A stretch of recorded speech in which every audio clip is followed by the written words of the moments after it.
My name is Abigail O'Regan and I live in Clonmel, County Tipperary. My mum has MS. Last year, my whole family got involved in the MS READathon and more people got to learn what it's like to have a mum with MS. My favourite part about the MS READathon was that so many people helped raise money for people with MS like our mum. It was so great because all the money is going to such a good cause. I was first diagnosed 10 years ago after the birth of my eldest daughter, Abigail. I had previously had what I now know were MS symptoms when I was 19 and 20, but at the time the tests came back inconclusive. Initially it was scary. There was also a sense of relief that, okay, this thing has been going on for over 10 years now. It's not in my head, these aches and pains, this extreme fatigue. It's not something I'm making up. The girls have always known I've had MS. Once they were aware that mummy was maybe doing things slightly differently to other mummies and in not taking them to school and that kind of thing, and once they were aware enough to ask a question, I answered them. This year I've had 2 relapses and both times it affected my legs, where I had quite a lot of pain in my legs, and in one of the relapses had to revert to using a stick for balance and mainly for confidence when I was walking. I know Kaitlyn, especially this year, coming up to her communion, I was still on sticks. She was worried that I'd be sick and I wouldn't be able to go to her communion mass, but thankfully on the day the mummy genes kicked in and I was able to manage without the stick.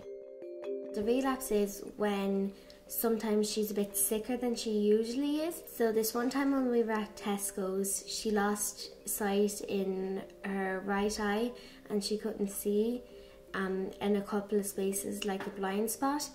So we had to ring my uncle and come and collect us just so nothing would happen on the road, just to be safe. The girls are really good at pitching in, emptying the dishwasher, and I've taught them both how to cook basic meals, so they're great at cooking dinners on days when I'm just not able to.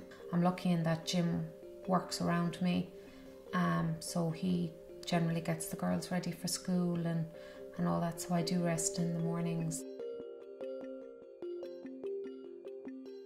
There's a variety of things I do to help my MS. I use complementary therapies as well as conventional medication, and I also attend a yoga class that's organised by the MS Society. There myself and other people with MS come together with our instructor.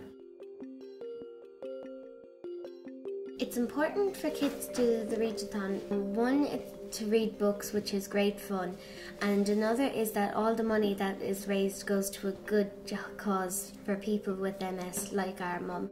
I found the MS Society an invaluable support. Aside of MS, some people might know about just the whole emotional symptoms that you can have and extreme emotions and whatever, and just having someone to talk to about that has been absolutely invaluable.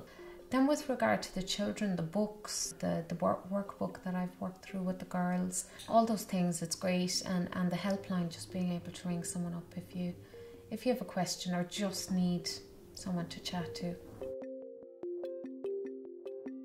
My favourite book had to be Diary of the Wimpy Dog Days, and I read 13 or 14 books.